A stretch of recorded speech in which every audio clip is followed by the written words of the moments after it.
I thankfully have not been the victim of many parasocial kind of interactions. I've had people speak to me in real life who are remarkably awkward, but that's just kind of to be expected. See, I'll let you in on a secret. When someone walks up to me and starts, chatting to me, if they are super confident, super comfortable in themselves, and are happy to chat, I'm more than happy to spend as much time as I can talking to people. That's absolutely fine. Sometimes people want to talk, but they don't know what to say. So what I tend to say is things like, do you, know my content more from YouTube or more from Twitch? And the reason I give someone a choice within that question is if you ask someone an open-ended question, be like, oh, so what are you into? What do you like? That's a huge open-ended question. It takes a lot of energy to kind of narrow it down to an answer. But if you say to someone, do you know me more from YouTube or Twitch? Straight away they latch onto something. And if they say YouTube, I know that I can talk about videos. If they say Twitch, I can talk about the recent streams, that kind of stuff. It makes it easier. Do people ask you if they can touch your chest hair in public? No, they ask if they can touch it in private. That's much more impressive. That's when someone walks up and goes, this is what's happening right now. The chest hair stream only. Look, if you're good, the buttons come undone, okay? But I don't know if you deserve that right now.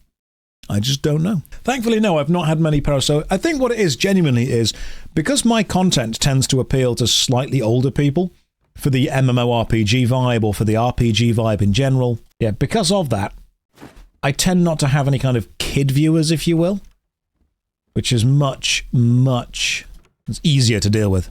There have been parasocial people who have strayed into the trap. There have been some people who have... I think one of the biggest safety features is the fact that I am a guy.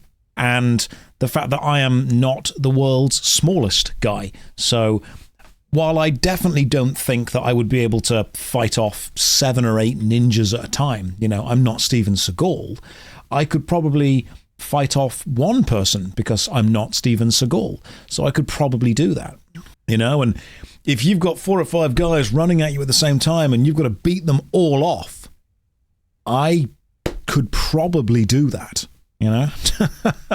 I'm trained in acting. I could do that as well.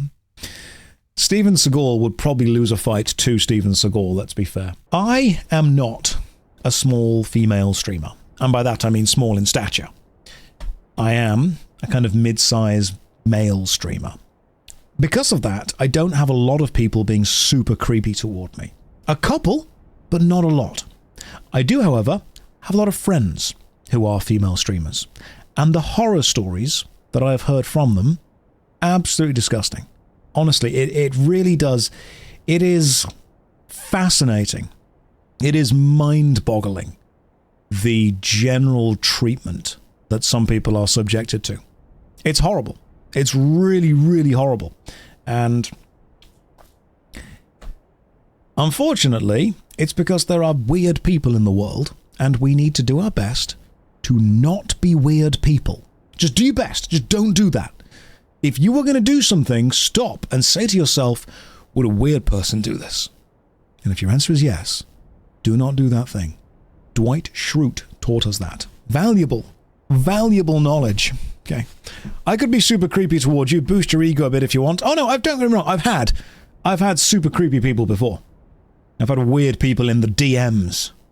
But mostly, it would be incredibly disingenuous of me to say that I could even begin to fathom the level of, I wouldn't say the word abuse, but the level of harassment that a lot of the kind of female streamers and content creators are subject to, from both the public and, this is the worst case, the professional side as well.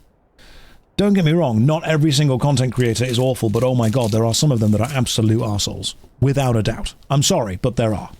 There really are. They say never meet your heroes. I've met maybe 2 or 3 content creators in my time that I've left an interaction with and just thought, wow, you're a dick. Thankfully, most people I've met, absolutely brilliant people. Kadikarus, fantastic guy. Op is not jump, really, really cool. Spiffing Brit, genuinely lovely dude. Most people that I've met, really genuinely cool people. There are just a couple of people who you leave an interaction with and you think, I would have been better just staying at home. Honestly, up is not jump in real life. If you guys have seen his Fallout video recently, he is just one of the... He cannot do enough for everyone. Like, he will put so much energy and effort and time into making sure everyone is listened to, is heard, has been spoken to, has got food, has got drink. He's just like... I swear to God, he tries to host the world. Without a doubt. Is that my opinion of Dave? No, I can't say that on Twitch without being banned. Okay, anyway, let's tell the building manager that we don't have a boyfriend and it's just us living on our own, because that's safe. I get a lot of people messaging me saying, hey, if you ever just want to chat, it'd be really cool to chat. And I really appreciate each of those. I try and read every message on Discord, on Twitter, on Instagram, the few that I get there. And I really do try and respond as much as I can. But even if 1,000 people message and say, hey, I like your stuff, it'd be cool to chat.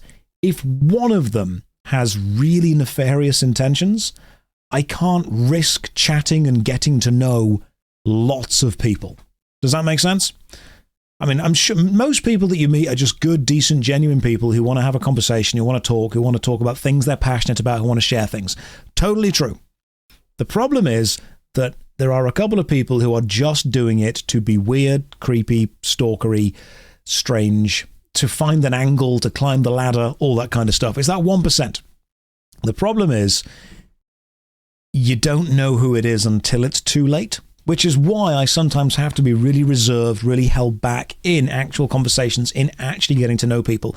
I used to think that it was a little bit elitist that streamers and content creators would often talk to other streamers and other content creators. I thought, oh, why are they creating this club that I can't join in? I'm cool, why can't I join in? And I realize now that it's because it's one of the few connections you can have that you know is not going to be super weird, because you know they're going through the same thing as you are, which is the kind of is that kind of connection, the similar thing going on. Hello everyone, I finally caught a live stream. Shump, I've just finished streaming, so have a great night, and I will catch you tomorrow at 4 o'clock, where we will be playing more horror games because it is Halloween weekend. So go and enjoy the rest of your Saturday night. I'll see you tomorrow at 4 o'clock. I've currently got 2 videos being worked on for the JoshStrifePlays channel and a 4-hour deep dive into RuneScape being worked on for the JoshStrifeHayes MMORPG channel. It'll just take a while to be ready. So go and enjoy your weekend. I'll catch you tomorrow. Take care. Good night and God bless.